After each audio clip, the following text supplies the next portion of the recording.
Hello అమ్మ, మీ పేరు? Hi sir, నా పేరు దేవహాసిని. మీరు ఇప్పుడు అబ్రాడ్ వెళ్ళి ఎంబీబీఎస్ చదువుకోవాలని అనుకుంటున్నారు? అవును సార్. ఏ యూనివర్సిటీ? అకాకి సర్టలై. ఓకే, ఎక్కడది? జార్జియాలో సార్. అంటే బయట చాలా కంట్రీస్లో చాలా మంచి మంచి యూనివర్సిటీస్ కూడా ఉన్నాయి. Yes sir. ఎంబీబీఎస్ అక్కడే జార్జియాలోనే ఎందుకు చదవాలనుకుంటున్నారు మీరు? అదొక welcoming country sir, with zero crime rate అనేది. And it is affordable. Indian students కూడా చాలా మంది అక్కడ ఉన్నారు.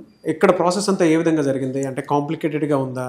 No sir, it's very smooth and all easy thing. ఎవరి రిఫరెన్స్ వచ్చారమ్మా ఇక్కడ మీరు? సుమన్ టీవీ గురించి సార్. ఓ, సుమన్ టీవీ చూసే వచ్చారు. సార్. అక్కడ అవకాశాలు ఏ విధంగా ఉంటాయి ఏంటనే దాని మీద కూడా అవగాహన కల్పించారా మీకు? యా సార్, చెప్పారు దాని గురించి కూడా. సేఫ్టీ సెక్యూరిటీ ఎలా ఉంటుందన్నారు?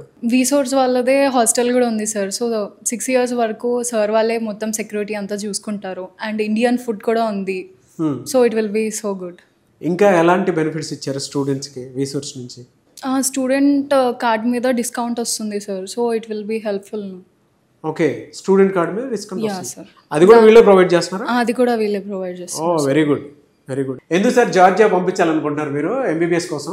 జార్జియా అయితే సేఫెస్ట్ ప్లేస్. ఇంకేం చూసుకున్నారు? ఫీజు కంఫర్టబుల్గా ఉంది. ఎంత ఫీజు? ఎంత కంఫర్టబుల్ ఫీజు అంటే? మనకి ఇక్కడ వీళ్ళు ఎక్స్ప్లెయిన్ విషయంగా 30 lakhs వరకు వెళ్తుంది. టోటల్గా ఏ టెన్షన్ లేకుండా ప్రతి ఒక్క చిన్న విషయం కూడా గైడెన్స్ ఇవ్వడం అన్నది జరిగింది. దానివల్ల నాకు చాలా ఈజీ అయిపోయింది.